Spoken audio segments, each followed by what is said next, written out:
잔치집 가는 것보다 초상집 가는 것이 지혜다. 잠언서는 계속 가리킵니다. 왜냐하면 언젠가 주님 앞에 서야 된다는 것을 직시하기 때문입니다.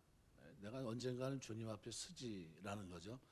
이거를 알고 살아가는 것과 이거를 생각하지 않고 사는 것은 차이가 날 수밖에 없습니다. 왜요?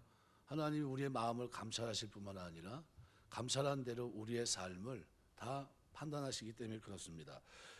이제 성지순례를 가면 로마 지하의 카타콤을 이제 가게 되는데요.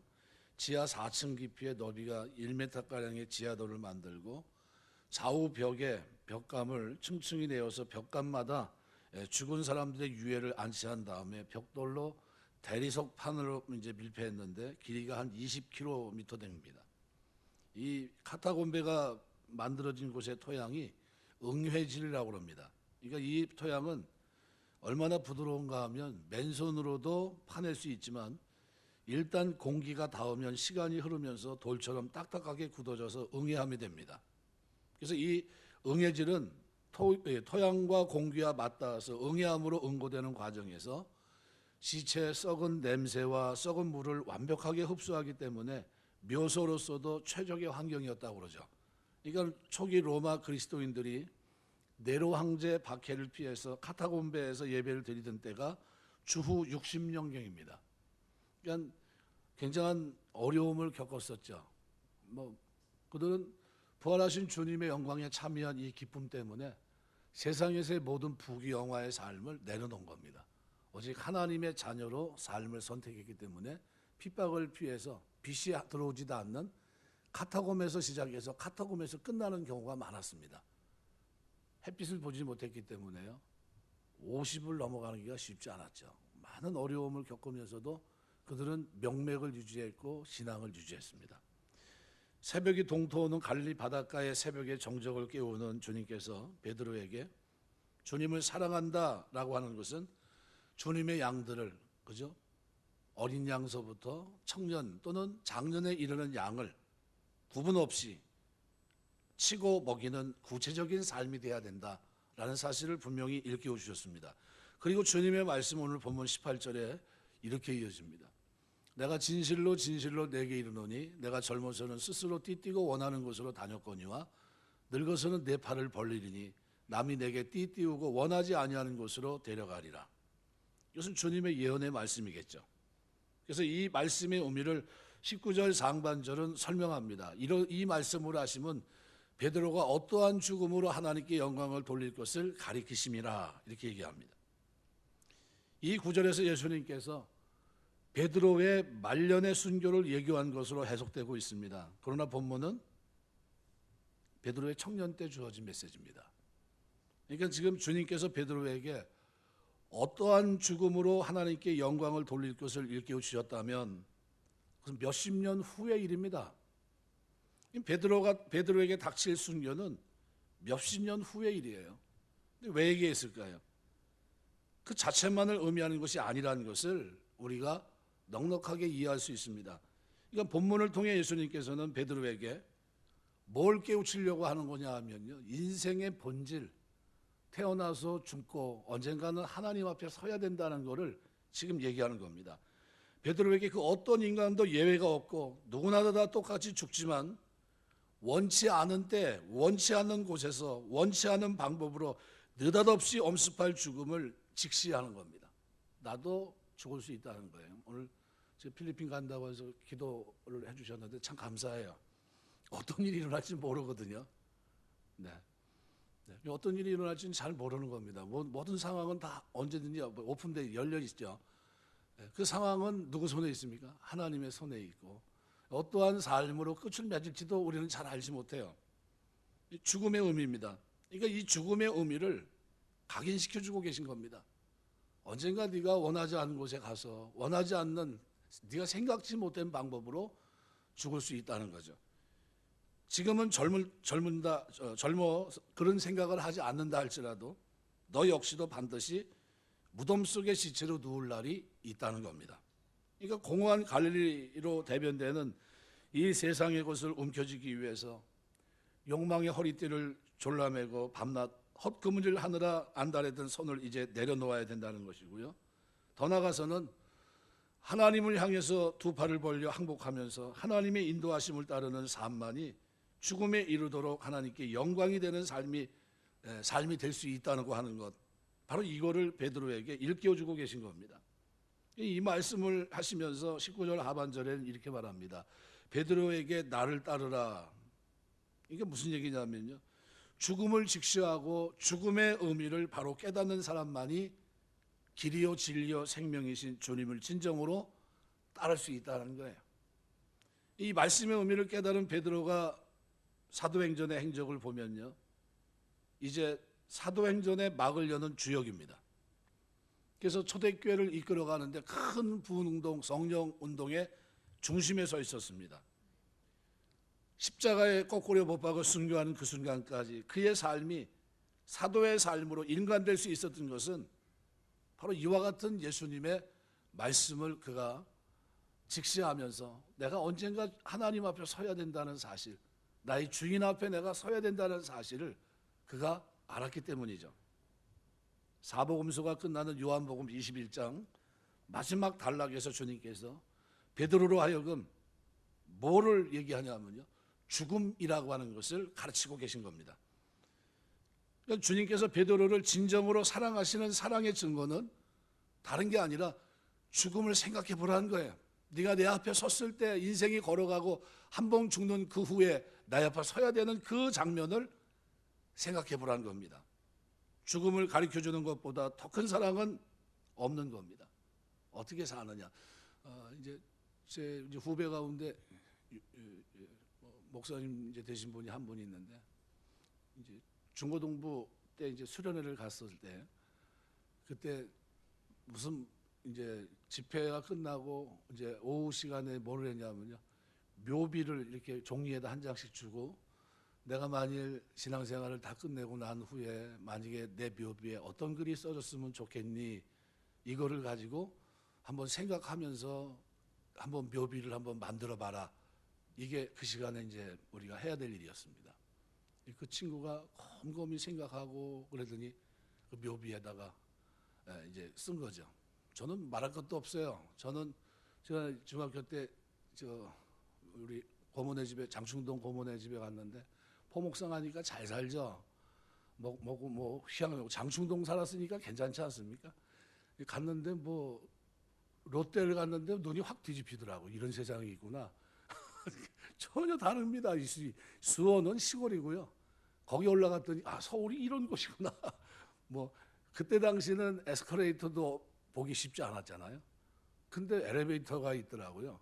에스컬레이터가 아니라 그런 데서 올라갔는데 호텔에서 한번 밥을 사줬는데요, 지금도 잊히지 않아요. 안에서 요리해가지고 바깥으로 내놓더라고요. 그런 거는 상상해 본 적도 없어요.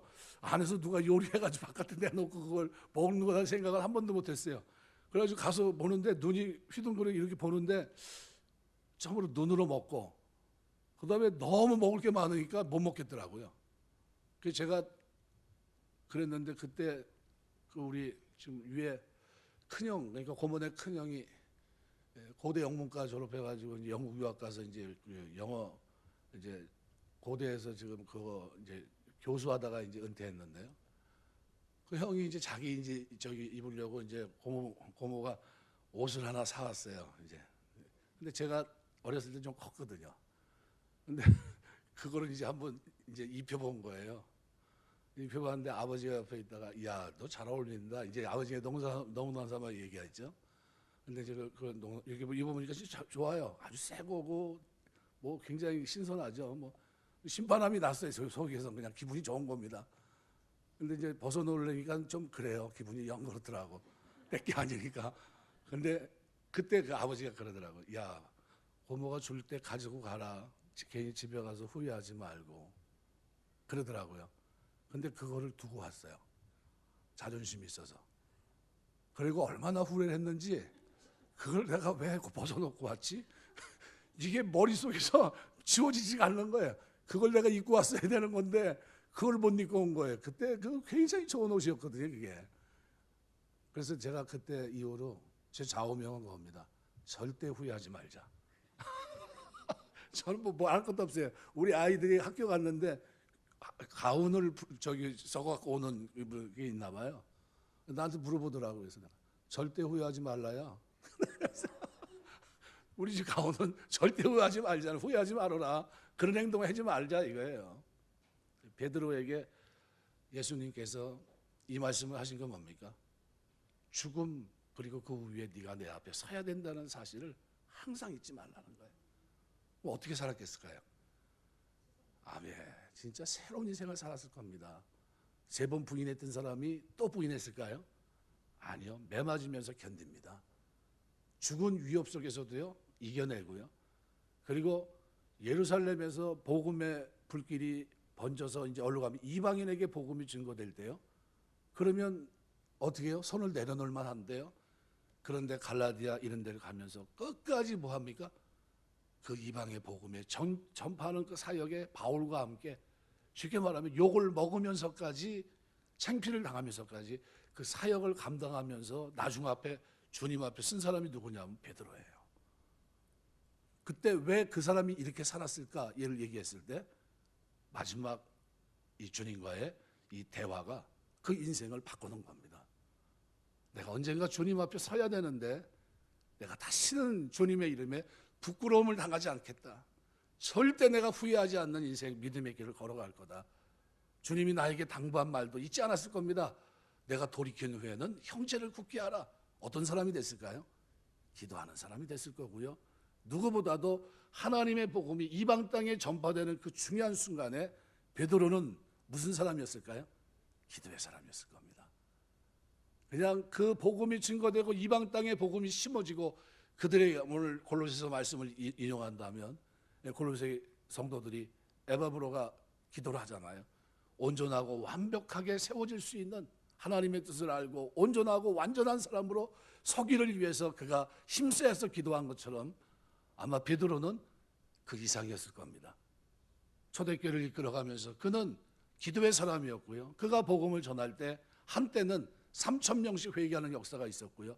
그런 회개 역사가 잠잠할 즈음 그는 이방 땅에서 이방인들에게 복음을 그 자리에서 아무도 그를 알아주지 못했어도 그는 그곳에서 바울이라는 한 인물이 등장해서 역사에 하나님의 복음 역사를 끌어갈 때 그는 조용히 기도하는 사람으로 섬깁니다. 이게 베드로예요. 여러분 우리가 언젠가 주님 앞에 선다는 사실을 직시했느냐 직시하지 않느냐에 따라서 삶이 이렇게 극명하게 달라질 수 있습니다.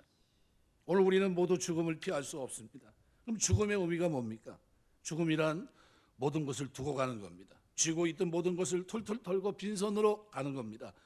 그다음 이 세상에서 무엇을 잃어본다고 하는 이것, 살아있는 동안 이 무엇을 뭔가 잃어버렸다고 하는 이것은 마치 죽음을 연습한 것과 같아요. 버리는 훈련을 해본 겁니다. 살아생전 이 훈련 없이 어떻게 어느 날 느닷없이 엄습하는 모든 것들을 수용할 수 있겠습니까? 한 10여 년 전에 김선일 씨 그죠? 나는 죽길 싫어요 하면서 순교했던 한 분 있지 않습니까? 순교 그 영상을 보고 제가 많이 울었어요. 순교할 준비가 되어 있지 못했는데 난 더 살고 싶은데 죽음의 의미를 직시하지 못하고 있는데 나는 이 땅에서 할 일이 많았는데 근데 자기가 떠날 수밖에 없는 그 환경 속에서 받아들일 수 없는 그 고민을 하면서 괴로워했던 그리고 이슬람에 의해서 목이 잘려서 죽는 그 장면 제가 그 영상으로 그대로 제가 그때 봤는데요. 너무 가슴 아프죠. 뭐가 준비가 안 됐을까요? 죽음이라는 것을 준비가 안 될 겁니다. 언젠가 한번 가는 것인데 그렇다고 한다면 나에게 필요한 것이 뭘까요? 믿음이고 그 믿음은 하나님이 나에게 영생을 주셨고 그리고 이 길을 걷다가 주님 앞에 섰을 때 믿음으로 살다 떳떳하게 설 수 있도록 하셨다는 이 사실을 그가 마주했어야 됩니다. 살아생전 주님을 쫓아 바른 삶을 살지 못하던 사람이 자신의 육체가 시체가 되는 그 죽음의 순간에 어찌 죽음을 넘어서 하나님 앞에 떳떳하게 설 수 있겠습니까? 하나님은 진정으로 우리를 사랑하십니다. 그래서 우리 영혼이 하나님 앞에 서는 날 부끄러움 없이 하나님을 대면할 수 있도록 해주시기 위해서 우리가 이 세상을 사는 동안 무언가를 실패하게 해보시고 무언가를 잃어버리게 하십니다. 모든 것을 버려야 되는 죽음의 의미를 일찍 깨닫게 하시는 거예요. 청년 베드로에게 죽음의 의미를 가르치신 겁니다. 모든 것을 털고 가야 하는 이 죽음을 연습하게 하신 겁니다. 그렇기 때문에 하나님을 믿는 자가 이 세상에서 무엇을 잃게 된다고 하는 것은 어떻게 보면 반면으로 보면 하나님의 엄청난 은총이고 또 하나님의 사랑일 수 있습니다. 그것을 잃지 않고서는 삶과 죽음을 바르게 수용할 수도 없고 그 당연한 결과로 영원하신 하나님 앞에 영원히 설 수 없음을 하나님께서는 분명히 알고 계셨기 때문이에요. 캄보디아를 피로 물들였던 킬링필드의 주범 폴 포트는 그가 권력을 쥐고 있는 3년 8개월 동안 200만 명을 죽입니다. 죽음과 죽음의 의미를 직시하지 못하는 자의 삶이 얼마나 무지막지한 그러한 삶을 살 수 있었는지를 보여주는 좋은 본보기입니다. 그런가 하면 미국의 흑인 인권 지도자였던 마르틴 루터 킹은 암살범의 충탄에 맞아 운명했는데 그는 운명하기 전에 이렇게 말합니다. 나는 마침내 자유를 얻었다. 감사하게도 나는 마침내 자유를 얻었도다. 그리고 그는 죽어요. 35세 노벨 평화상을 수상했고 39세 나이에 총에 맞아 비명 행사합니다. 어떻게 보면 통탄스러운 일이고 죽지 않으려고 발버둥이라도 쳐야 되는 그러한 젊은 나이입니다. 그런데 그는 죽음 앞에서 자유로울 수 있었습니다. 왜요? 평소 그는 죽음과 죽음의 의미를 직시하며 살았던 사람이기 때문이에요. 언젠가 하나님 앞에 서야 되고 그날이 오늘이구나라는 거예요. 베드로에게 그 얘기를 하신 겁니다. 젊어서는 스스로 띠뛰고 원하는 곳을 다녔거니와 늙어서는 내 발을 벌리니 남이 내게 띄우려고 원하지 않은 곳으로 데려가리라. 네가 원하지 않는 죽음을 네가 경험하게 되는데 내 앞에 바로 서야 된다는 이 사실을 지금 직시하고 그렇게 살아갔으면 좋겠다는 거죠. 그렇다면 누가 성령 충만한 사람입니까? 이 세상에서 세상이 그 무엇도 가져보지 못한 채 철저하게 빈손으로 누워있는 자신의 시체가 보이는 그 사람이 성령 충만한 사람일 수 있어요. 왜냐하면 그는 죽음과 죽음의 의미를 직시하고 있는 그 사람은 날마다 주님을 따라 살지 않을 수가 없습니다. 날마다 자기를 십자가에 못 박고 나는 죽고 주 안에 그리스도 안에서 사는 삶을 살아낼 수밖에 없습니다. 죽음을 아는 자의 삶은 그래서 하나님께 영광이 될 수밖에 없어요.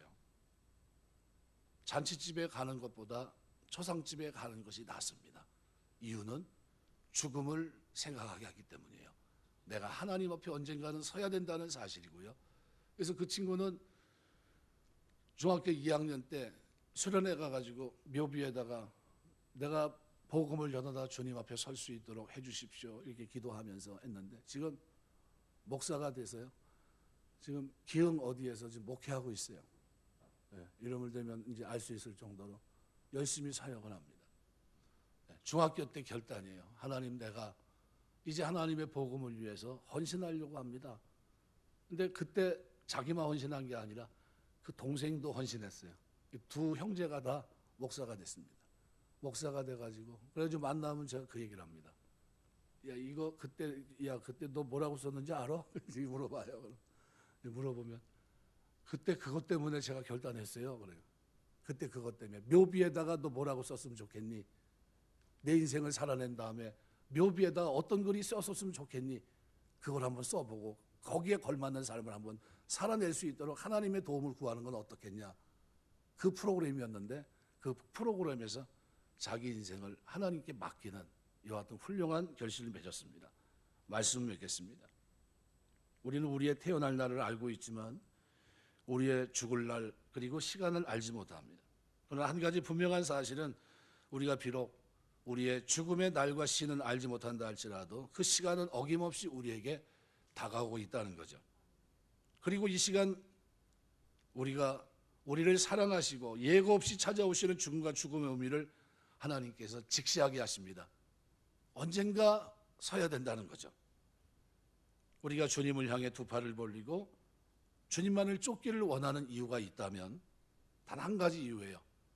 주님 앞에 서야 하기 때문이에요. 하나님, 그때 나는 어떤 모습으로 설까? 그때 나는 어떤 모습으로 하나님 앞에 나를 위해 십자가에 피 흘려 주셨던 주님 앞에 나는 어떤 모습으로 살다가 쓸까? 주님 앞에 바르게 살다가 바르게 죽고 하나님 앞에 담대히 서는 진정한 자유, 이것이 오늘 우리가 이 땅에서 추구해야 될 삶의 모습이 아니겠습니까? 오늘 본문은 바로 예수님이 마지막 사복음서의 마지막 끝장면에 가서 인생의 죽음을 얘기합니다. 마치 전도서 12장에 사람이 하나님을 경외하는 것, 이것이 사람의 본분이다 하면서 가르친 것처럼요, 마지막 사복음서의 요한은 마지막 끝장면에 이방인들을 향해서 하나님 앞에 서야 된다, 죽음이라는 것을 직시해야 된다, 그리고 그 후에 하나님 앞에 설 때 부끄러움 없이 서야 되지 않겠느냐, 바로 이 얘기를 하고 있는 겁니다. 우리 모두가 이 땅에 사는 동안 믿음으로 살다가 부끄러움 없이 주님 앞에 설 수 있는 하나님의 사람 다 되시길 주의 이름으로 축원합니다. 지금 살아있는 동안 죽음을 직시할 때 바르게 살아갈 수 있습니다. 왜요? 이것은 어느 순간 그때만 죽을 수 있는 게 아니라 매 순간 죽어야 되기 때문입니다. 그래서 바울은 나는 날마다 죽노라 그랬어요. 날마다 죽기 때문에 죽음 앞에 처연할 수 있었고요. 그리고 죽음을 받아들일 뿐만 아니라 하나님 앞에 죽음을 통해 영광을 돌리고 살아갈 수 있었던 겁니다. 날마다 자신을 죽이며 사는 이 삶이 죽음을 직시한 자들의 삶인 줄 믿습니다. 이 삶이 저와 여러분의 믿음 생활 속에 있게 되시길 주의 이름으로 축원합니다. 기도하겠습니다.